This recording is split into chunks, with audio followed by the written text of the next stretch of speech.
Hey guys, are you a parent? Do you have little kids who are dependent upon the choices that you make for maybe their food, their health care? Today, we're going to be talking about some healthier choices for kids. I just had the pleasure and the opportunity to speak to one of our local football teams about healthy options, especially coming out of football. What are the things that you should eat and drink and look for? And that's what we're going to talk about today.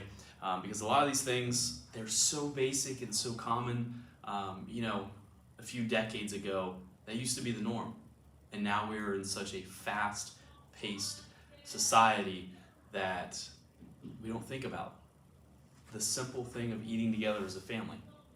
So, of course, we're going to talk about some nutrition, healthy choices for kids, but we're also going to talk about some other things outside of the nutrition and food realm as well. So let's dive into this.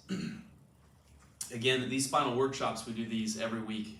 Again, I try to keep these at 10 or 15 minutes. That way it's informative. You can listen to this on your ride home. Again, if you miss it, you can always go back to YouTube or our Facebook channel on there. Go ahead and do me a favor. Like those, make a comment on there, share it. That way that somebody in our community can hear some of this important information that we're going to go over.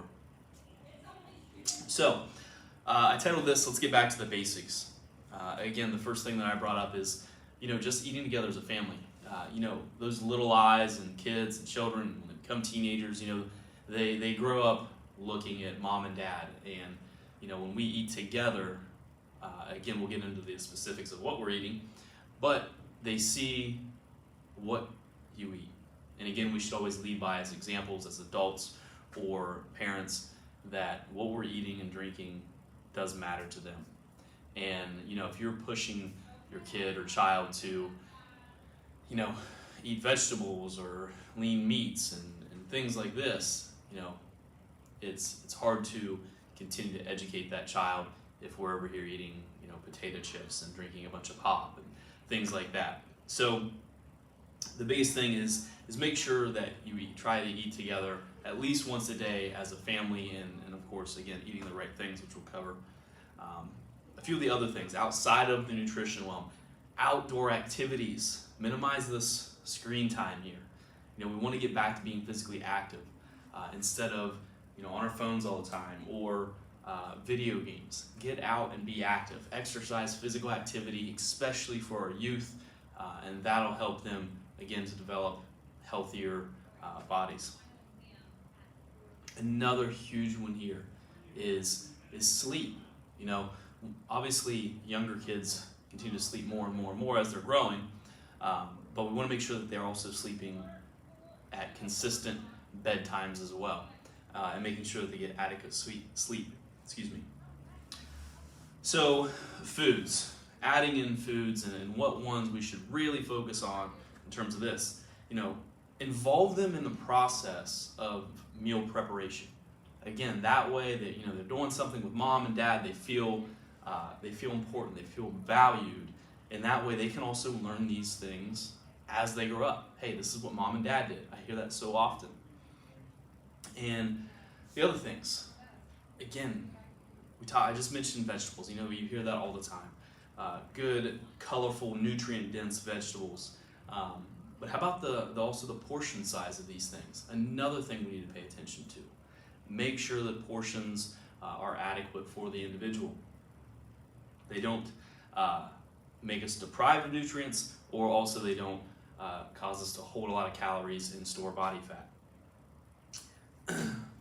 Regularity. Again, obviously eating dinner together as a family, that's the first thing that I go to. But also, again, regularly having meals, not going a long period of time without those. And the other one that I'm going to stick on here for just a moment is, really watch what's in the ingredients of foods. Even more so now than ever, we see food dyes and colors and preservatives. Half of some of these things that you read, you can't even pronounce. Avoid, you've heard me talk about this before, I believe it was in our either soda or energy drink topic, was natural flavors. It's titled natural flavors. You got to watch that ingredient. There's some negative effects to that as well. And one of the big ones, especially with kids, is you got to watch the sugars. Eliminate unnecessary refined carbohydrates and sugars. Try to avoid candies. Have things on hand that replace those things.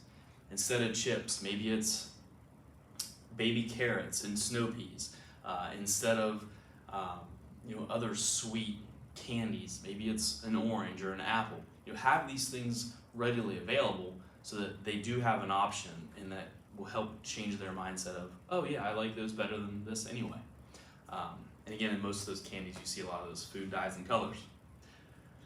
So the last thing that I want to bring up here is in terms of healthcare. You hear us all the time, and especially in my office, we talk about other natural things that you can do.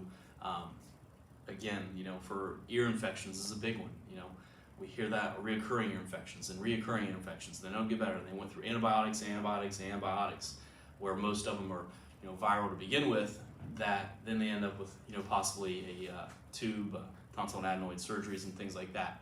But if we can avoid and intersect that before we fail all those things, that can help that child thrive without the use of, again, medications and surgeries. Again, and you only know that by having your child checked by a chiropractor who handles and has dealt with children, infants, pediatrics, teenagers, those sorts of things. And in our office, that is something that we see a lot of. We see a lot of infants, we see a lot of pregnant patients, which we just talked about on our last Spinal Workshop. Again, the earlier that they can, find out what chiropractic is and how we can help our body to naturally defend itself and how we can take care of it, and even makes it more healthy and stronger, because again, our body's made to be healthy. That is an innate ability to heal itself. Again, at times are some of those things necessary? Sure, absolutely, I'm not saying that. But most people, and you hear me say this a lot, they don't know what they don't know, because nobody shared this story or this information with them. So, in closing, the biggest things, obviously, number one, have your spine checked. Kids, infants, we made a post, I believe it was today, 4,000 falls a child would have by the age of 4. So those are little micro traumas that, again, if we continue to, kick the can down the road, that may not become an issue until we're 30 years old. So addressing those things early on, having your spine checked, number one. Number two, make sure you're eating together as a family as often as you can, regular eating times. You as parents and as providers, you should be leading by example, and make sure that you have the healthy options there for them. And what you're eating, they're going to take note of that, whether you think of that or not. Third, adequate sleep. Make sure they're trying to get the sleep at their regular time, they're getting enough sleep, and all those things. Last thing, minimize screen time. Involve them in physical activities. Get them outside, be active, play, have fun, those things there. And again, lastly, the second to last thing is avoid processed foods, natural flavorings, colors, artificial this, dyes, red 40, those kind of things. Try to avoid those at all costs. So again, you don't have to be perfect. World's stressful enough, but if you are a little bit better each day, that's where we see the biggest changes. So thank you guys for tuning in to today's workshop. We'll look forward to seeing you in our next Spinal Workshop here very soon. Stay healthy, be well, God bless you.